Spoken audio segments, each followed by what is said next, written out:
Najua huenda hali ngumu katika jina ya ishara, neema imefunguliwa. Neema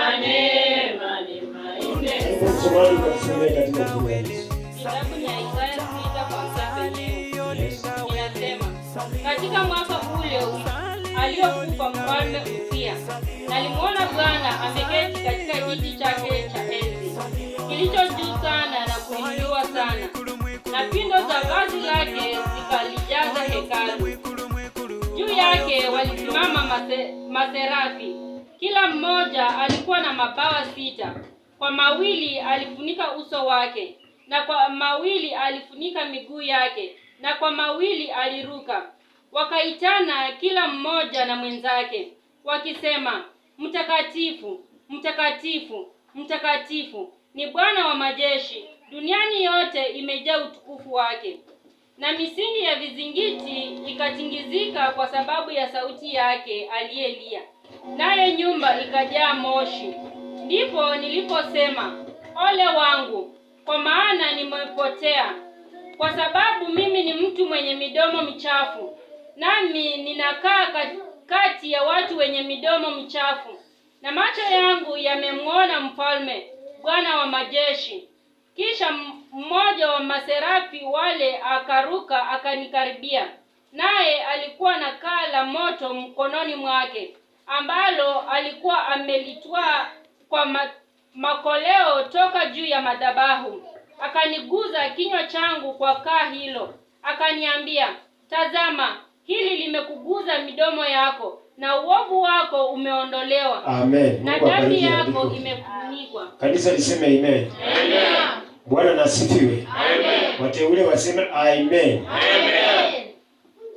Hapa tunaona ya kwamba mtumishi wa Mungu ni historia ambayo waliokuwa wameandika enzi zile wakati wa nabii Isaya.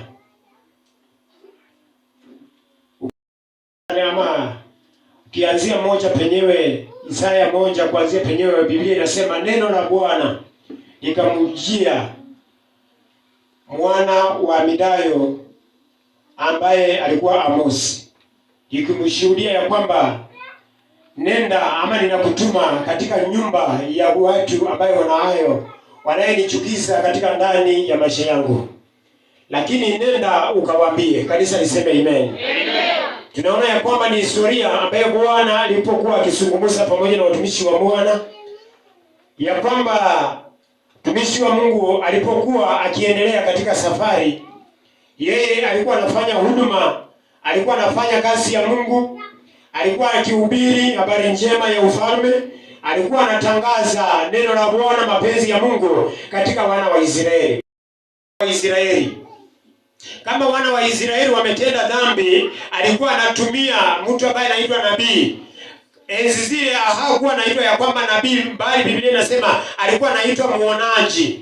Enzi zile alikuwa Mungu anatumia waonaji ambayo sasa hivi tunasema ni manabii, akiwaambia ya kwamba nenda mwambie Isaya mwana wa Amosi ya kwamba mtumishi wangu tazama amehangaika, ameteseka katika miaka, amelia katika miaka, anafanya kazi ya huduma miaka, lakini kumbe mtumishi wa Bwana, Biblia inasema Isaya mwana wa Amosi, Uzia alipokufa, naye mwana wa Amosi akaliona mbingu ama utukufu umejaza katika hekalu la Bwana. Kanisa liseme amen. Amen. Amesingirwa na Uzia ambaye alikuwa amemtawala usiku na mchana. Chochote anachojaribu kufanya, Uzia alikuwa mbele yake. Lakini Biblia inasema wakati ulipofika, Uzia akafa katika mbele ya mtumishi wa Bwana, akafa katika machoni kama katika maombi ya mtumishi wa Bwana. Ndiposa neno la Bwana likamjia ya kwamba nenda mwambie Amosi ya kwamba Uzia leo amekufa katika ndani ya maisha yake. Na kanisa liseme amen. Tunaona ya kwamba ni historia. Biblia inasema Mungu akazidi kujifunua, na Biblia ikasema ya kwamba mtumishi wa Bwana alipoona katika ufalme wake na akaona katika maombi yake ya kwamba pindo limejaza hekalu la Bwana, pindo la Bwana limejaza katika hema la Bwana. Bali katika ile Biblia inasema pindo ilipojaza, baadaye tena hata moshi ikaingia na ikajaa ama ikafurika katika nyumba wakati ule. Wateule waseme amen. Wateule waseme amen. Hapa tunaona ya kwamba ni historia ambayo ilifanyika wakati ule. Historia iliyotendeka wakati ule. Watumishi wa Mungu walipokuwa wakiendelea na safari, pia walikuwa wanapitia changamoto, walikuwa wanapitia mateso, walikuwa wanadhiakiwa, walikuwa wanawekewa maneno isiyofaa. Lakini katika maombi, Biblia inaniambia kwamba Isaya mwana wa Amozi hakukufa moyo wala hakukata tamaa, bali yeye alizidi kuomba Mungu, na alipoomba Mungu akasukisha Mungu ama jemedari wa vita ambaye ni Kristo Yesu, ambaye ni Roho Mtakatifu, akaenda akamwangamiza Uzia katika mbele ya mtumishi wa Bwana. Wateule waseme amen. Wateule waseme amen.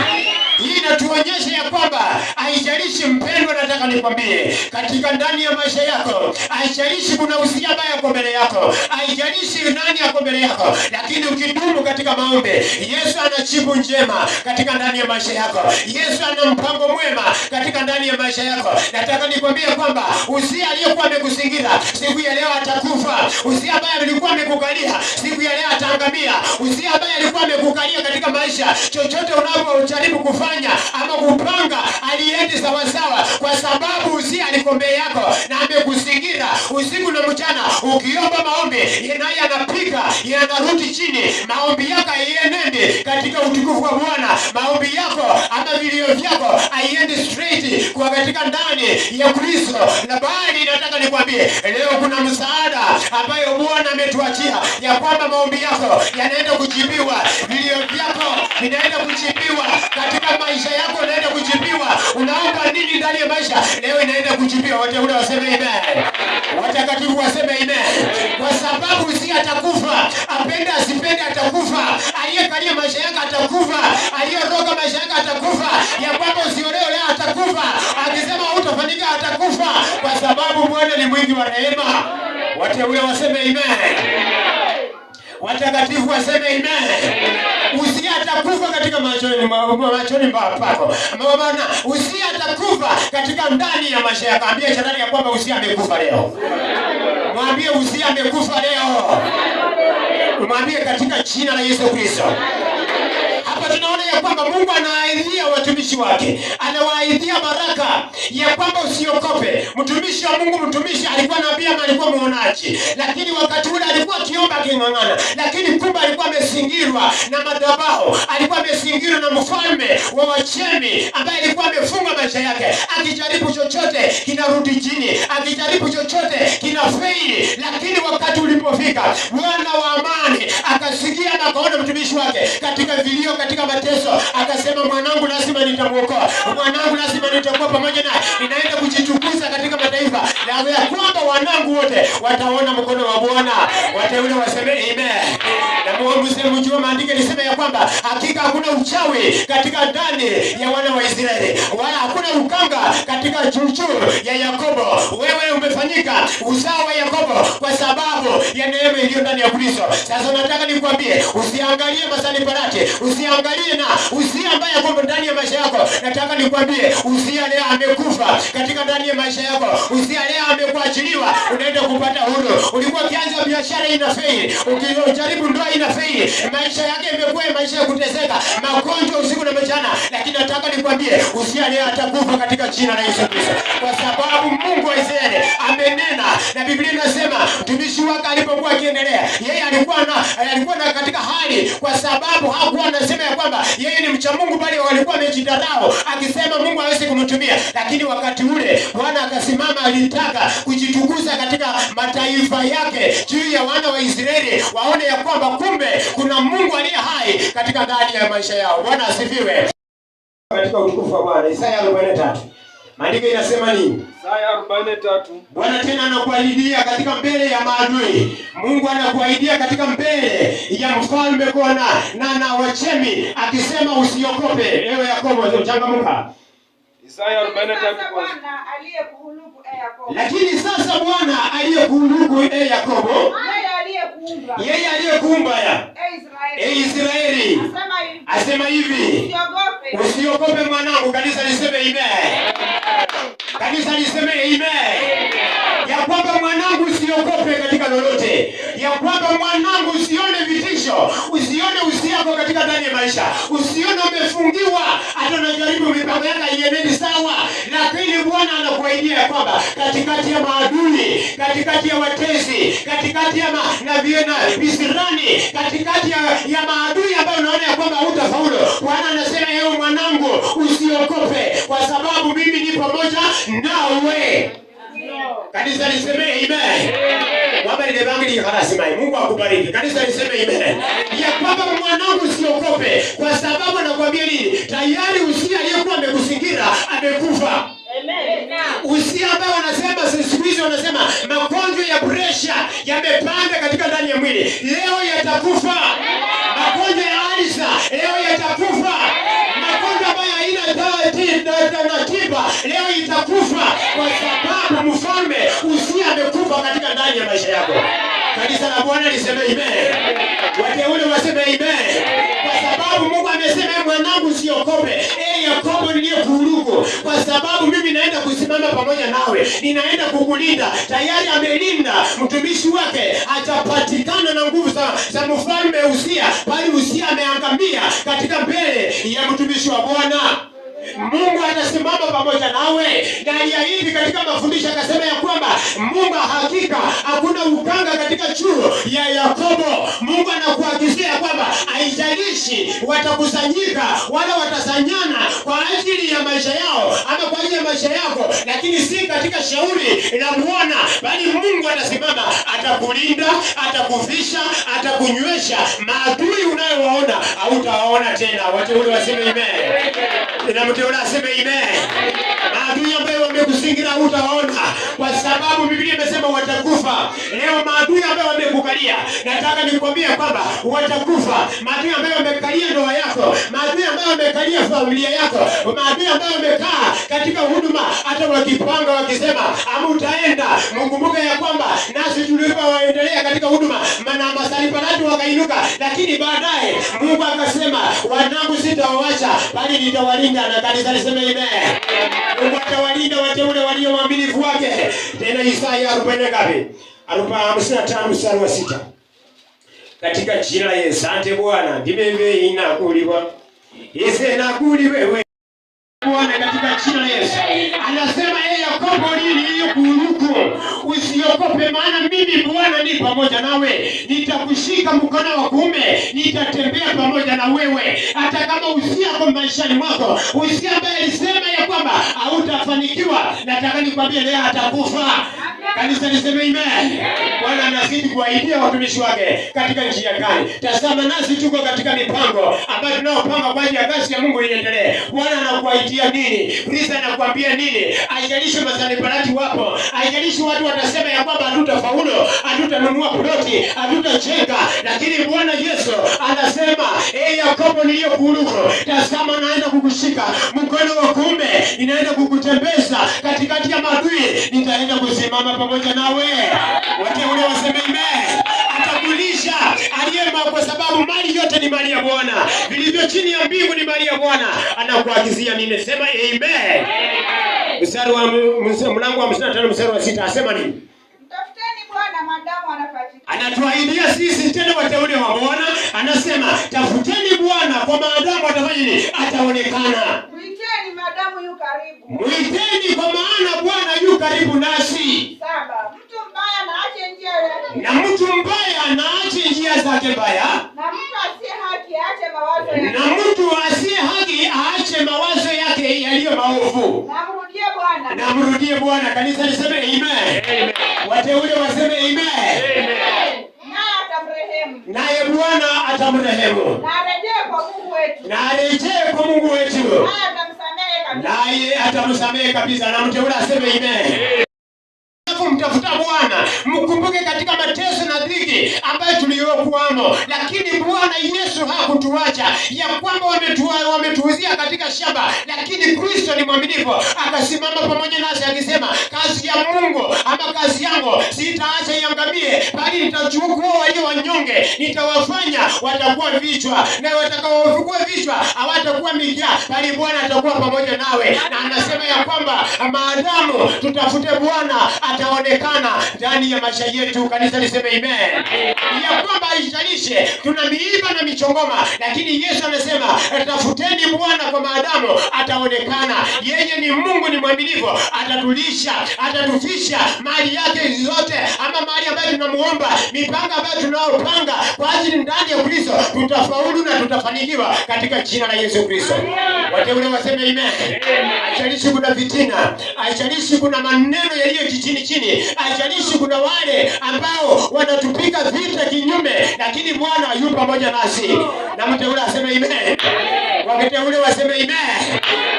Ningesema amen. Kwa sababu anasema maadamu tumtafute tulio wateule, kwa sababu ametupigania. Usia amekufa, Usia aliyekuwa ametufunga katika maisha yake atakufa, na tayari amekufa, tunamuona mkono wa Bwana. Wateule waseme amen. Mlango wa 40 Isaya ile. Leo niko katika nabii Isaya. Anazungumza nini katika jina la Yesu Kristo? Isaya 40 mstari wa 10. Anasema nini tena katika watu wake? Asante Bwana. 40 mstari wa 10. Maandiko inasema nini? Tazameni watu wangu, Bwana Mungu atakuja. Bwana Mungu hatakuja kama shujaa. Aliyekuja katika mtumishi wake, ya kwamba Usia alipokuwa amekaa mbele yake, alikuwa amemsingira, alikuwa amemfunga, maombi yake ilikuwa ikisikika machoni pa Mungu, vilio vyake ilikuwa inamfikia Bwana, lakini anasema wanangu, mtafuteni Bwana naye ataonekana. Na anasema nini? Mrudie hiyo mstari wa 10. Tazameni watu wangu, Bwana Mungu atakuja. Bwana Mungu hatakuja, na tayari amekuja. Wateule waseme amen. Kama shujaa. Kama atakuja kama shujaa, yani maana ya shujaa, atakuja kama Mungu, hatakuja kisita katika ndani ya maisha, hatakuja akiangalia jamii inasema nini, maadui watasema nini, maadui wamepanga nini, bali yeye atakuja kama Mungu aliyeumba mbingu na nchi. Yeye atakuja kama Mungu, msaada katika wateule, msaada katika watumishi wa Bwana, msaada kwa waaminifu wanaomtafuta Mungu. Atakuja kwao. Na mkono wake ndio utakao mtawalia. Na mkono wa Bwana utakayekaa ndani ya mtumishi wa Bwana, kwa sababu amesema yeye Bwana Mungu atakuja, na atakapokuja mkono wangu utakaa ndani ya ule mtumishi wangu. Na mkono wa yani, maana ya mkono, sheria ya Bwana. Na mkumbuke katika Isaya alisema nini? Yena Usia alipokufa, Isaya mwana wa Amozi akaona mbingu na utukufu na pindo lake limejaza hekalu la Bwana. Maana ya mkono ni utukufu fulani ambaye Mungu atakaa pamoja nasi. Mkumbuke maandiko yanasema nini katika Kutoka na Kutoka? Anasema ya kwamba Bwana ama Musa akamwambia Bwana, nitajuaje kama Bwana utaenda pamoja nami? Bwana Mungu akamwambia mtumishi wake, akasema kama utajua ya kwamba mimi tayari ishara na miujiza utakapoona, tayari ujue ya kwamba mimi Bwana ni pamoja nawe. Wateule waseme amen. Akamwagizia Musa. Sasa ni hivi ya Mungu anamwambia mtumishi wake ya kwamba yeye atakapokuja atatulinda na maadui, na tayari maadui watakuwa chini ya miguu yetu. Maadui wanaopanga kinyume tutawakanyaga kama majivu katika ndani ya maisha yetu, kwa sababu Bwana aliye na nguvu amesema yeye atakuja, na atakapokuja atakuja kama Mungu, na atakapokuja kama Mungu atainua walio wanyonge, na hao watapata nguvu na amani, na mbingu watakaa katika maisha ya raha. Kanisa liseme amen. Malizia tuone. Tazameni. Hakika tazameni watu wangu. Thawabu yake ipo pamoja na thawabu ya Mungu, thawabu ya Bwana ilipo pamoja na watakatifu na waaminifu. Na idara yake hii mbele za. Na idara ya Bwana hii katika mbele ya watumishi wake. 11. Haleluya. Atalilisha kundi la. Unaona ya kwamba izalishi hata wengine wataepa wakisikia wakati wa kutoa, kwa sababu tuko katika nyakati za ngumu, tuko katika jangwa, hatuna mahali pa kwenda, lakini tutakaye kuwa waaminifu, Bwana amesema atakuja, atawalisha, na atakapowalisha anawaambia nini katika Agano Jipya? Akasema, enyi kundi ndogo, msiogope, maana mimi Bwana ni pamoja nanyi, nimeona kuwapa ufalme wa mbinguni.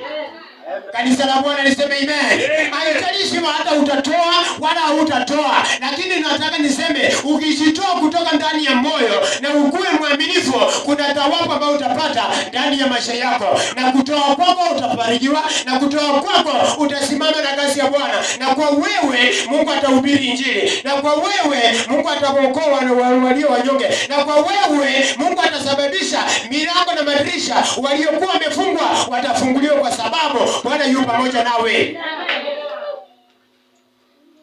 Kama wana kondoo